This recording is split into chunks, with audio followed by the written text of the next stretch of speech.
Right now, somewhere in your head, there is a to-do list. Emails, errands, that thing you keep putting off. You probably assume this is just what being human feels like. Busy, behind, always chasing the next task. But here is the strange part. For most of human history, your ancestors had almost none of this. And when scientists finally measured what ancient humans actually did all day, the answer broke one of our oldest assumptions about ourselves. Picture what you think a day in the Stone Age looked like. You are probably imagining constant struggle, endless hunting, desperate searching for food from sunrise to sunset, a short, brutal life spent one bad day away from starvation. That image is everywhere. Textbooks, movies, even the way people talk about surviving the work week.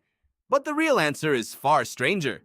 Your ancestors may have had more free time than you do. In the 1960s, an anthropologist named Richard Lee went to live with the Jew/Hoansi people in the Kalahari Desert of southern Africa. These were hunter-gatherers, living in one of the harshest environments on Earth. In roughly the way humans had lived for tens of thousands of years, Lee did something nobody had bothered to do before. He followed them around with a notebook and a stopwatch, and he counted the hours they actually spent getting food. The numbers stunned him. Adults spent about 17 hours a week hunting and gathering. Add in time for making tools and doing chores around camp, and the total work week came to roughly 40 hours. About the same as a modern job. Except there was no commute, no boss, no inbox, and the food-getting part, the actual work, took less than 3 hours a day.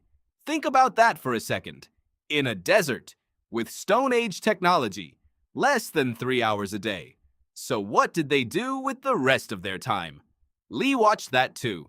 They talked. They napped through the heat of the afternoon. They played games, told stories, visited relatives at other camps, argued, joked, gossiped, and danced.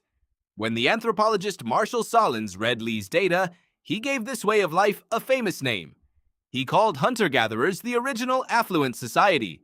Not because they had a lot of stuff, they owned almost nothing, but because they wanted little, and they could get everything they wanted with time to spare. Your instinct is probably to push back here. Surely this was one lucky group. Surely most ancient humans were not lounging around telling stories. It is a fair objection. Scientists had it too, so they kept measuring. In the 2010s, a researcher named Herman Poncer did something remarkable with the Hadza people of Tanzania, one of the last groups on Earth still living primarily by hunting and gathering. Poncer used a technique called doubly labeled water. In plain English, it is a way of tracking exactly how many calories a body burns, using a special kind of water that scientists can trace as it leaves the body. It is the gold standard for measuring energy use.